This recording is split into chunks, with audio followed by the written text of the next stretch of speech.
Guys, I wonder, have you ever felt like life's unfair? It just keeps throwing you one problem after another problem after another problem. You know, have you ever felt like it's just you get over one hurdle and then you have another hurdle to hit, and everything just seems so unfair, and you questions why, and you really struggle to go through those, especially when you seem to be going from one trial to another trial to another trial. I love how Kerry Newhoff, Canadian pastor, talked about 2020. He said, in 2020, we all thought we were running a marathon, and just as we thought we were finishing, someone threw us a bike and a bathing suit and told us it was a triathlon. And then 2021 came along and we discovered it wasn't a triathlon, it was actually an Ironman. And I'm sure that analogy, even though it's great for the last 18 months, actually is probably true in life. You know, as soon as we think we've got over one trial, we have another trial, we have another trial. I think it was Nicky Gumbel who once said that life is just a series of obstacles and problems to get through. And that's what it feels like sometimes. We go from trial to trial to trial to trial, and life is tough. And you know, for the early Christians in the first century, they knew about tough times. You know, they knew about persecution. They faced the Roman Empire, which really didn't like Christians at the time. And then they had the Jewish authorities who also didn't like Christians. So for the early Christians, it was really tough. They faced disease, they faced injustice, they faced rejection, they faced nepotism, they faced torture, they faced high infant mortality rates. And basically, they just had a really tough time. And in the midst of this really tough time for the first century Christians, James writes this letter at the end of the New Testament. We find it, the book of James. And he writes it to these guys who are going through hell, really. They're going through a lot of problems. And he writes it to encourage them, to challenge them, and to build them up. And this is what he says. In James chapter 1, verses 2 to 4, he says this. He said, "Dear brothers and sisters, when troubles of any kind come your way, consider it an opportunity for great joy. For you know that your faith is tested. Your endurance has a chance to grow. So let it grow. For when your endurance is fully developed, you will be perfect and complete, needing nothing." That's a great passage, but it's a really challenging passage. And before I continue, I just want to say, when James talks about trials here, I'm not sure he's talking about abuse. Okay, so if your trials all because of abuse or stuff that's been done to you that's been really bad, you may find today's message helpful, but at the same time, it's not really about abuse. This is more about the trials that we go through as human beings and as Christians. But I want the challenges. When I face challenges, the last thing I think about is joy. You know, when I face challenges, I worry, I get anxious, I get angry, I get frustrated, I get annoyed, I can withdraw into myself, all these different emotions. But the one thing that really doesn't really hit me is joy. You know, when James says here, consider it great joy, it's a little bit like, what? Really? You want us to consider it joy? Imagine if like your husband or your wife or your best mate came up to you and said, when you're going through problems and you're pouring your heart out, they said to you, you know what, consider it great joy what you're going through. You'd probably tell them where to go. Okay, and I think James here is quite hard really what he calls us to do. And I find it really interesting that he doesn't say, like, if this happens to you, if that happens to you, consider it great joy. He said, if you go through any trials and troubles, consider it great joy. And it's like James knows that every single person who was in his church, who was spread out across the Roman Empire was through persecution, that they were going to know troubles. That it wasn't going to be just for some and not for others and we were all going to live a perfect Christian life. He knew that we were going to go through hard times. But he says here, count it great joy, because when you go through hard times, you will grow. You know what, guys, I know in my life and in others around me, when you go through trials, they seem to either make you better or bitter. They seem to make you stronger or more bitter and angry about life. So when James here is saying be joyful, he's not saying, you know what, when you go through trials, it's going to be great fun and yeah, let's go for it together. I think he's not trying to hide away from that. But I think he's trying to say to us this, that when we go through trials, we need to move from a place of being a victim to being a victor. A place from, rather than being a victim to our trials and our problems, to actually working to be victorious and overcome our trials and our troubles, and actually learn from them and use them as to our advantage, not just to pull us down. I think it's interesting here because James doesn't go into philosophical explanation about why we suffer. He doesn't give us the reason for pain, the reason we go through hard times. Instead, he twists the issue and he says this: when you go through hard times, count it great joy because something great's happening. Your faith is being perfected. You're getting stronger through them. And he's sort of saying to us, so he's saying, don't see it as all these big problems hitting you. See it as a chance for you to grow. And that's where the great joy is. He's basically saying, rather than being victim to our situation, that we actually need to take strength from our situation and learn from our situation. And James is not saying ignore the pain. There's some Christian claptrap that goes around by some people, and they say, oh, we've got to live in the victory, and you can't admit when you've got a problem because Jesus wants you to live a victorious life. That's not true. That doesn't line up with God's word.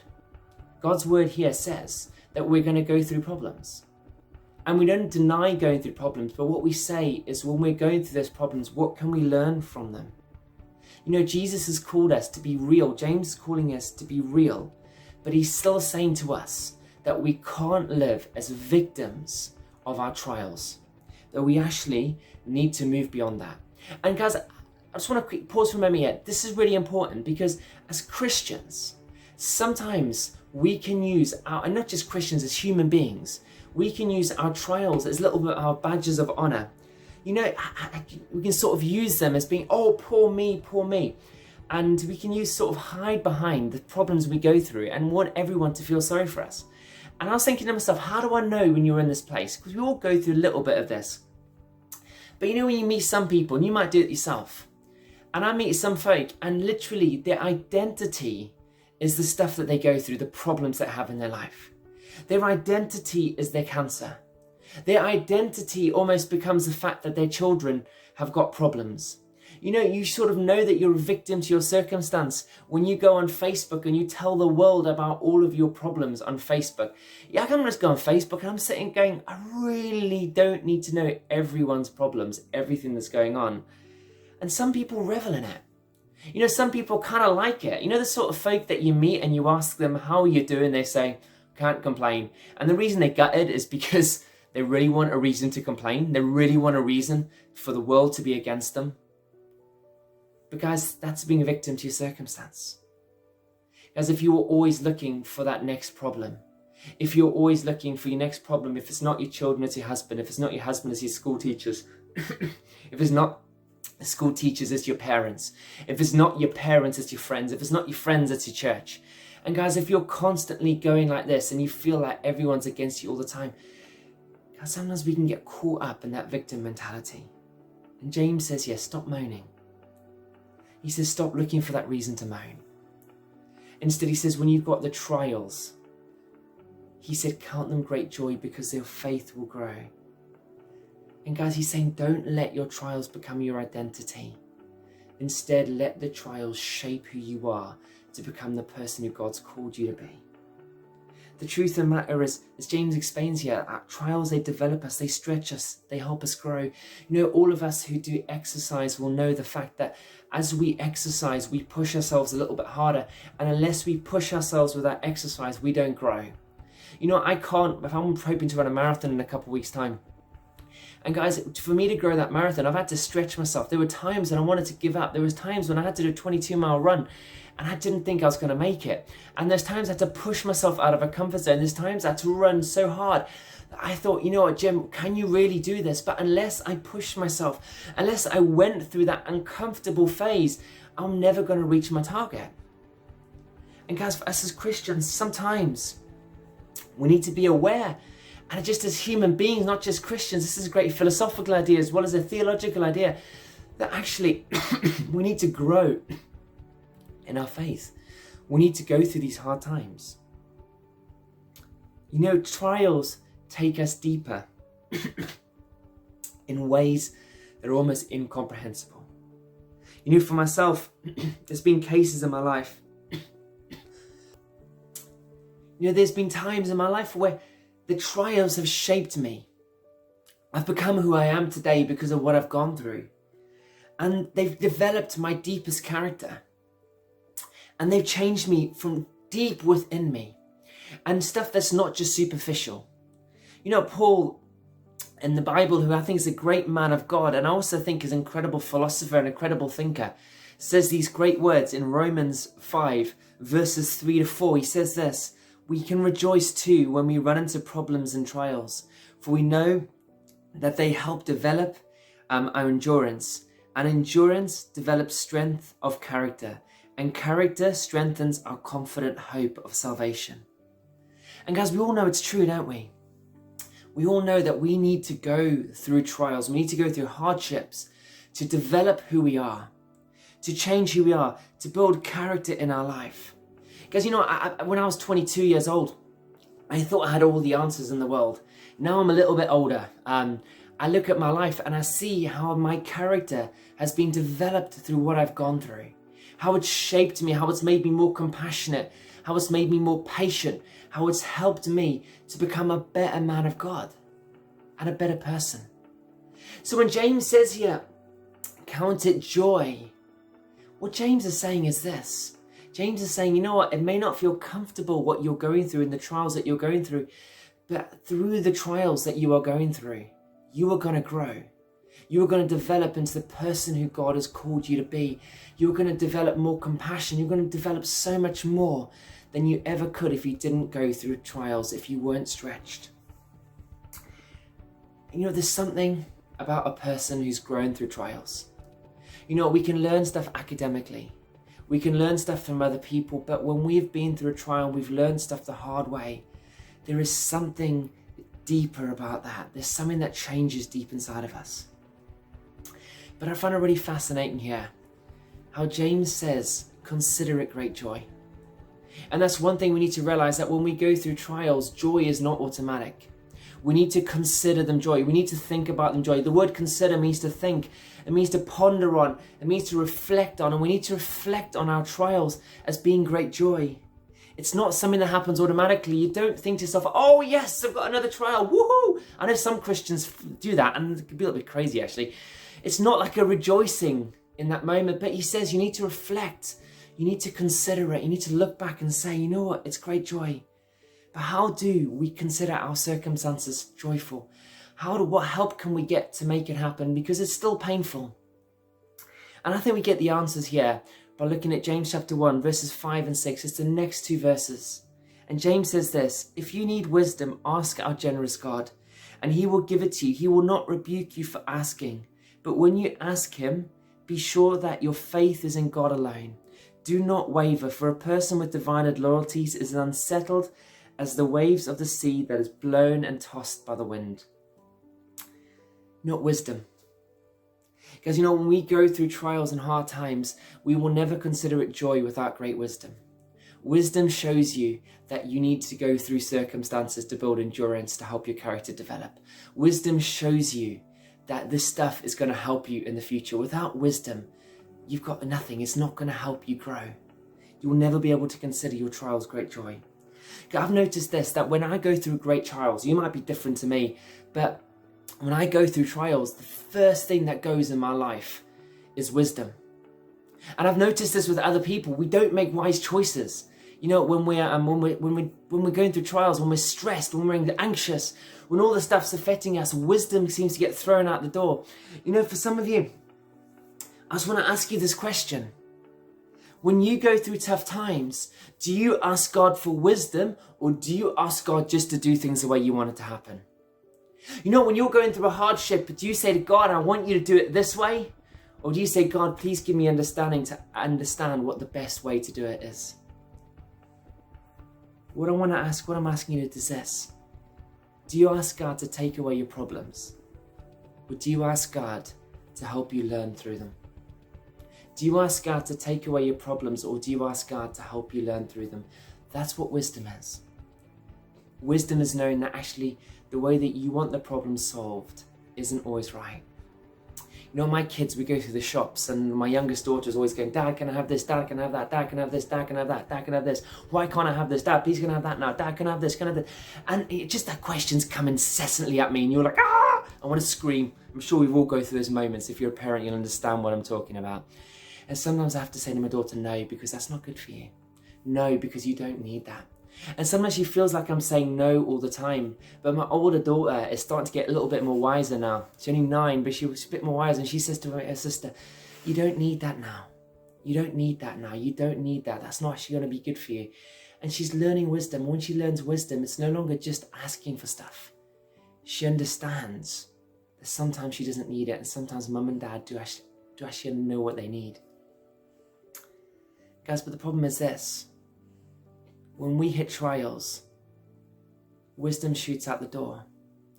When you're going through a hard time, there's some people that I know and they turn to alcohol. There's some people that I know when they're going through a hard time at work, they turn to slandering their work colleagues.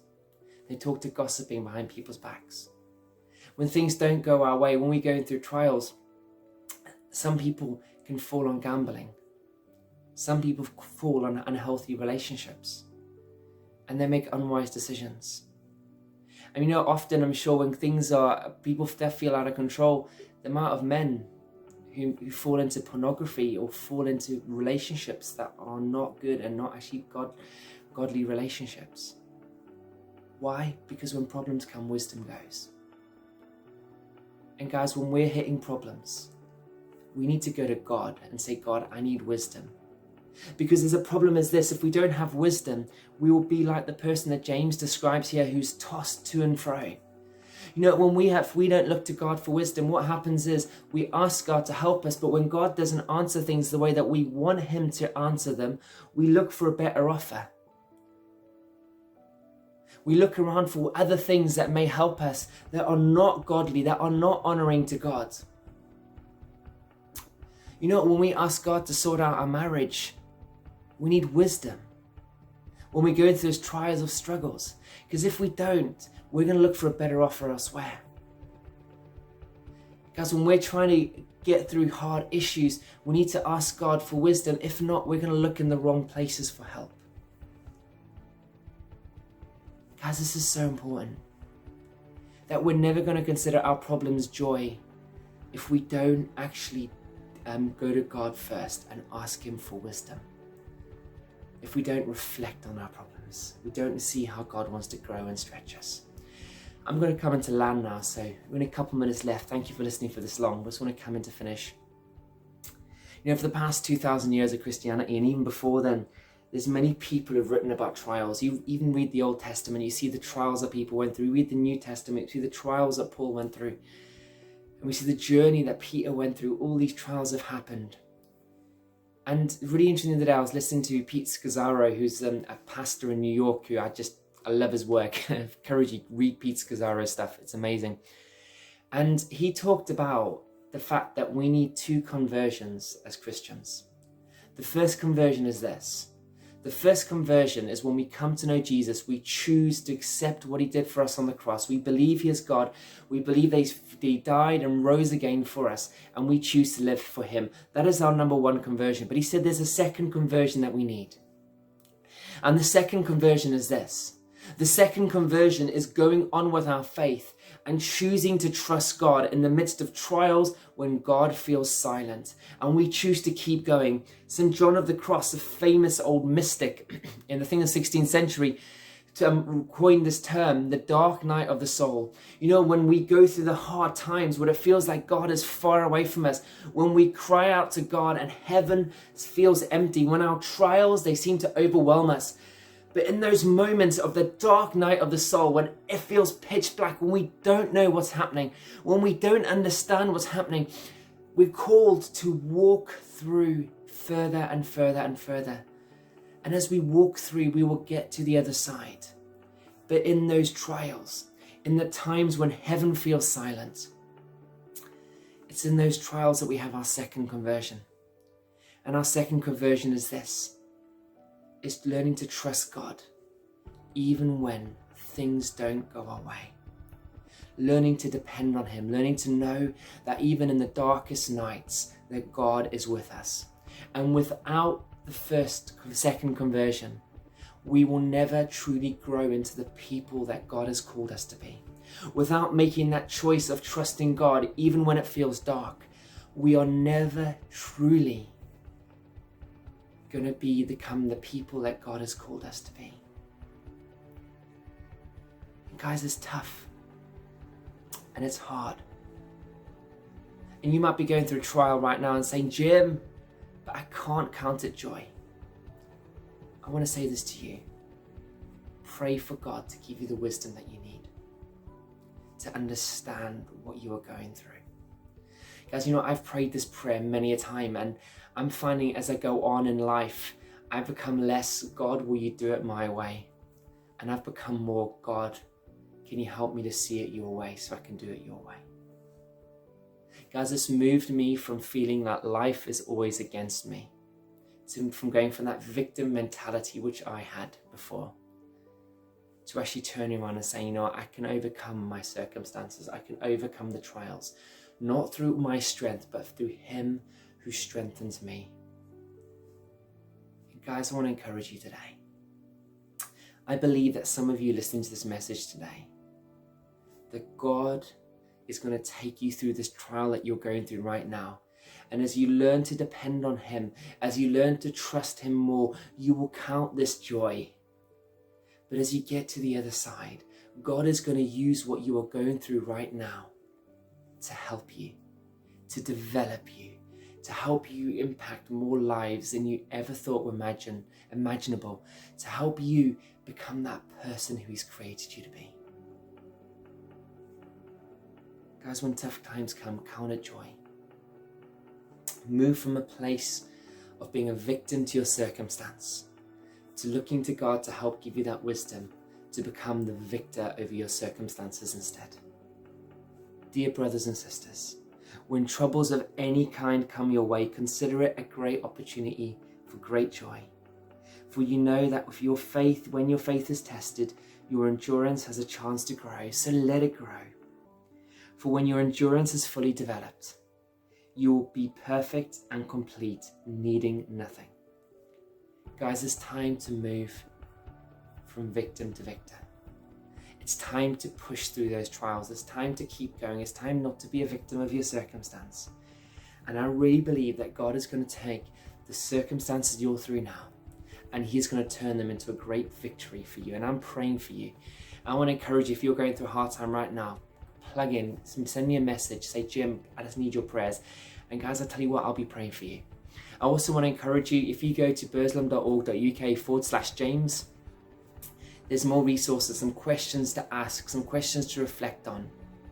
Just to ask yourself, are you stuck in that place of victim? Or are you ready to move to a place of victor?